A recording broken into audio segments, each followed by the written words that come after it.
Hey guys, let's get more news about Lakers, but first, don't forget to subscribe and leave your like. Rondo reveals why Lakers title means more than Celtics. Rondo has won championships with two of the NBA's most iconic franchises, the Lakers in 2020 and the Celtics in 2008, but he recently revealed why the LA ring means more to him. "You can't compare it honestly," Rondo said to Warriors forward Draymond Green on the Draymond Green Show. "Because 2020, we were in a bubble, so we didn't get a parade. So, I've only had one parade, and that was the most amazing thing that's happened to me in basketball. Just that type of love and reaction. To see the fans, you've seen it this year, but to be a part of it, to get on the duck boat, go on a tour, it was amazing," Rondo added. "That's the only opportunity one got to have a parade. But at that particular time when I won in 2020, my son was in the bubble with me, that was more special." John went on to further explain why the bubble had its advantages that the Lakers capitalized on. "There was purely hooping and not much else. I enjoyed the bubble because you get to see the guy every day that you walking past," Rondo said. "You get to see the enemy and there's no distractions. There's no outside, there's no hotel flights, everybody's in one room, there's no excuses. It's check ball. There's no advantages. It's my 5 against your best 5 and figure it out." He continued, "You got obviously 7 games to figure it out, but I love that concept of we go right to the room, then we go to film. We was able to learn a lot more during that time that I would say if we were able to go home, practice, have other distractions, don't think about the game, but in the bubble, that's all you thinking about." Many people have given the Lakers a fair bit of criticism around the 2020 chip, claiming it wasn't a real championship due to the circumstances, yet others in the NBA community argue it was a harder year to win than any other. Jason Tatum and Anthony Edwards faced off for the first time since the release of Netflix's Starting 5 documentary where Ant dissed the Celtics star. It looks like Tatum has the upper hand for now, after the Celtics' 107-105 win over the Timberwolves on Sunday, where he recorded 26 points, 8 rebounds, 4 assists and 2 steals. "We had 2 good games against each other last year, and obviously, we spent the summer with each other at the Olympics," Tatum said after the game. "I love Ant. He's a hell of a player and a hell of a competitor. He talks a lot. And he had a lot to say this summer about the games we played against him last year." Edwards' trash talk from the show did catch Tatum's attention, but he wasn't too fazed by it. "I saw it. We was talking a lot of sh*t to each other during the summer," Tatum added. "I got a pretty good record against Minnesota in my career. That was the one time he beat us so far. But I mean, it's fun. They're a really good team, they're well coached. They've got some talent over there, so I'm certain for the near future the games against those guys will be really fun ones." Edwards' comments were made after the Wolves got a 114-109 win over the eventual champions the C's last season.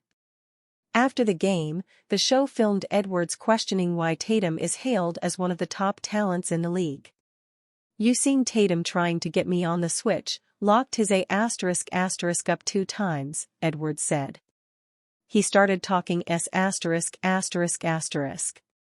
Tatum was talking crazy, saying, 'Yeah, I'm here,' then I said, 'I'm coming again. Talking 'bout best player in the league, y'all trippin'. JJ Redick's blunt thoughts on Lakers' disastrous second half and loss to Nuggets. JJ Redick didn't hold back while discussing the effort of his Los Angeles Lakers during their 127-102 loss to the Denver Nuggets. During a press conference 2 days after the loss, Redick lamented his team's lack of competitive spirit and made it clear his tactical planning can't save them from these situations if the players don't give in the effort. "We can all be better. The organization has to be there, and there's only so much we can do. I can joystick it, as a coach, as much as I want, but if you're not competing and you're not playing and just not participating in the game, there's not a whole lot I can do. That's an aberration to me. We've been punched in the mouth so much during games. We've been down, came back, we've started slow, we've started strong, we've had adversity in nearly every game. That start of the third quarter was an aberration, that's not who we are. I reiterated that to the team and we showed them who we are on tape. It's not a thing that weighed on me much yesterday, it's just about how we focus on today and this week. It's a big week for us. It was an aberration, it's not who we are. The Lakers entered the second half of their loss to the Nuggets with a 6-point lead but ended the night with a 25-point loss. This happened due to a shockingly bad third quarter for the Lakers, where they were outscored 37-15, which put them out of the game before the fourth quarter even started. The Lakers ended the game just as flat, being outscored 33-24 in the final 12 minutes. After the loss, Redick believed his team was affected by a general fear of the Nuggets, which came from their past encounters and affected the team's spirit in this loss. Schematically, certainly we'll have to review some stuff. Clearly, the spirit to compete just wasn't there. I have a pretty clear idea of what happened in the third, Redick said. But whatever it was not because we were haunted by the ghosts of the past or something like that. It was kind of obvious to me what happened there. Just not the right spirit. The Lakers have beaten the Nuggets once in their last 5 matchups, not including the losses the Lakers suffered to them during the last regular season and the 2023 playoffs. It's a boogeyman matchup for the Lakers, one they'll hope they can overcome in their next meeting on February 22. Michael Malone sends strong message on Lakers HCJJ Redick. The rivalry between the Los Angeles Lakers and Denver Nuggets has become one of the most intense in the NBA in recent years. However, the rivalry is becoming one-sided. The Nuggets have owned the Lakers, knocking them out of the playoffs in back-to-back years, and have won 13 of the last 14 games against Los Angeles. Darvin Ham was the head coach for most of those losses, so the hope was that JJ Redick would be the key ingredient to turn things around. For a moment, it looked like he could, as the Lakers had a 63-57 lead heading into halftime when the two teams faced off on Saturday. However, the Lakers fell apart in the second half and lost 127-102, but Nuggets head coach Michael Malone came away impressed with what Redick was doing. This is not a cop-out because I think JJ in his first year as a head coach is doing a hell of a job, Malone said during his post-game press conference. Most first-year head coaches take over teams that are not built to win now. Most first-year head coaches have taken over teams that are almost starting anew.